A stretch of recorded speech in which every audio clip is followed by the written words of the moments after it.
Hello, Spartans. I hope that you're having a wonderful Friday. I know I'm excited today because in 3 short days, after 157 calendar days, Bixby school buses will crank up their engines once again and drive the roads and neighborhoods of Bixby to pick up students to return to school.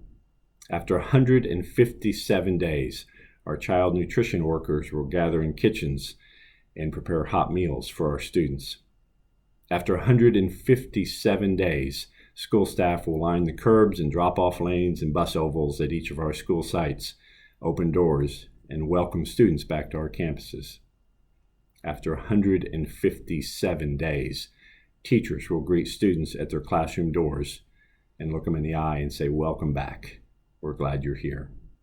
After 157 days, students and staff will rise together in the morning, do the Pledge of Allegiance, the moment of silence, the salute to the Oklahoma flag and our school creed, and remind each other of how valuable and how special it is to be a Bixby Spartan and an American. After 157 long, difficult, unsettling days, we're going back to school. So I know you're all aware of the plan at this point, but we are using 2 different cohorts. So those students with last names A through K, you will be returning to school on Monday the 17th for 4 days of in-person instruction, and then Friday, which will be distance learning.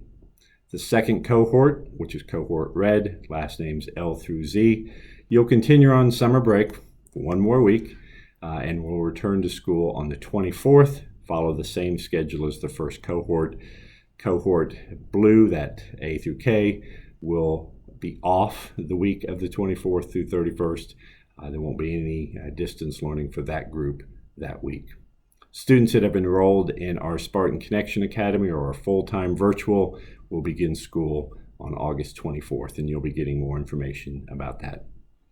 The week of August 31st through September 3rd, we will do 4 days of distance learning with all of our students, other than the ones that are in the virtual academy.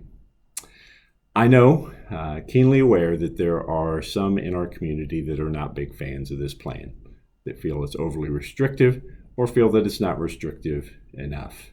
We believe that the plan gives us a good opportunity to be able to accomplish our 2 goals, which is to open schools safely, keep people healthy and well, and to keep schools open. Because we're going to learn in these first couple weeks whether or not COVID is transmitted in our schools and how we need to manage that and mitigate the spread to the best of our ability. And hopefully on August 31st, we'll have some clear choices as to whether we are able to bring all of our students back, which is our desire, on September 8th, the Tuesday after Labor Day, or whether, for the safety of students and staff, whether we need to continue for a couple more weeks of distance learning. Ideally, if we do things the right way and we have the support of our families and community and students, we're going to be able to do that. And that's my fervent wish as we move forward into this. I wanted to share a couple documents with you today, make sure that we're all on the same page relative to our expectations and our protocols moving forward. First of all, I do want to reiterate the wearing of masks, and I know that this is a decisive issue and lots of different opinions about it, but we are going to start school with both of those in-person cohorts with all students, all staff wearing masks to the maximum extent possible.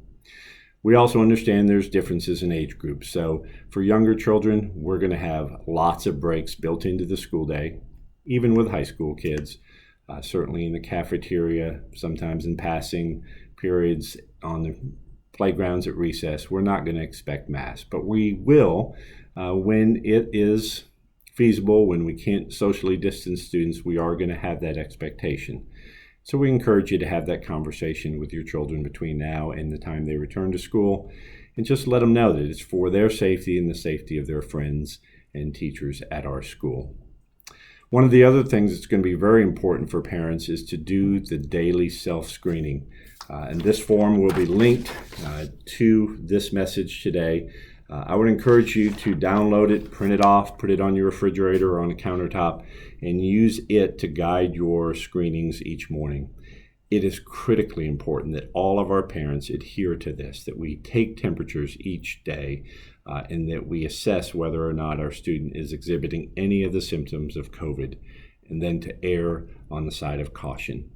We don't want students to come to school if they're feeling ill. We will catch them up. And part of the beauty of the distance learning model is we're going to be able to provide lessons and push out instruction even if students are not physically present in school. So please take a look at that and make sure that we're doing that 100% across our community. The second form is a little bit more detailed, and it's a flow chart of responses relative to COVID. We know that we're going to have positive cases that come into our school, or we're going to have students who have been exposed to people that tested positive either in their family, on sports teams, or in the community. What this flow chart will allow us to do is to make some decisions based on the level of contact that that student or employee has had with others, and make medical decisions based on that. The flow chart is aligned with CDC guidance, so we haven't just created this. It is medically sound, and it will help us as we work through this to hopefully isolate those cases as quickly as we possibly can, deal and manage with individual cases, and keep the vast majority of our students safe and healthy at school. The third document I want to share with you is our distance learning guide. We reviewed this with our Board of Education last night. We are going to be doing distance learning, at least in these first 3 weeks. There'll be 5 days, the Fridays of the cohort weeks, and then the 4 days starting on August 31st. There are some great schedules and advice and information in that distance learning guide. I encourage you to read through that. If you have any questions whatsoever, especially when your child returns for their cohort week, make sure you're asking those questions of those teachers while we have that opportunity. Relative to Chromebooks and hotspots and technology, your teachers will be working through that process. Those of you who have said that you need additional technology, we do have a plan for getting that distributed to you next week. So just be patient on that, and we'll be sharing more information.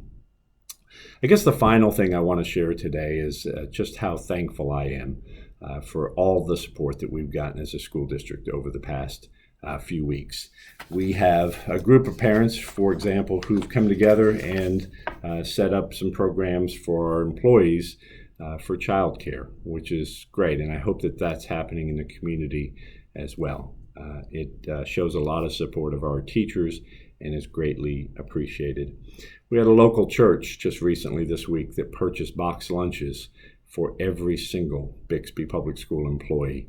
Typically they do a kind of a food line at the church, but obviously with COVID they weren't able to do that, but they didn't want that tradition to die, so they had box lunches delivered to all of our school sites, which is fantastic. We have our Bridge the Gap, which is part of our Bixby Education Endowment Foundation, made a donation of $15,000 to our school district to help address some of those unexpected costs associated with managing this COVID. We have a business owner, not even here in Bixby, but a business owner of a dueling piano bar in Tulsa, who made a donation of 4,595 masks to the district, just out of the goodness of his heart. That's fantastic. And then BTC, Bixby Telephone Company, has also been a great partner for us in providing hotspots and internet connectivity with many of our families who need it. So, and I'm just touching the tip of the iceberg here, and I know that many families and parents and community partners have reached out to our school sites to assist in many different ways. And so I'm very thankful on behalf of our teachers and staff and our Board of Education for all of those donations. I also want to make sure that you understand that that's reciprocal, that we want to help you. One of the stories I tell our teachers is a high school teacher that I had who changed my life in a profound way by simply asking during a difficult time in my life, what he could do to help. We know that this is a difficult time for many of our families, for many of our students, and many of our employees. And so we stand ready, even in a very busy, very stressful time, to do what we can to help you and your families through this. So as we begin school, we are enormously excited. Our teachers are just bubbling with enthusiasm. They are ready to go. We also know that there's going to be some struggles ahead, and we are here to support you in any way that we can. So again, we appreciate the partnership that we have. We're here to work hard, very hard, for your kids. We're going to welcome them back with open arms. We're going to be here to provide whatever we need to, whether it's academic, social, emotional. We'll figure those things out as we go. But we are all enormously excited to have school start again. So with that, we are looking forward to Monday morning, and we'll see those students with last names A through K, and then we'll anxiously await the next cohort on the next Monday. Thank you all very much. Have a great weekend. Goodbye.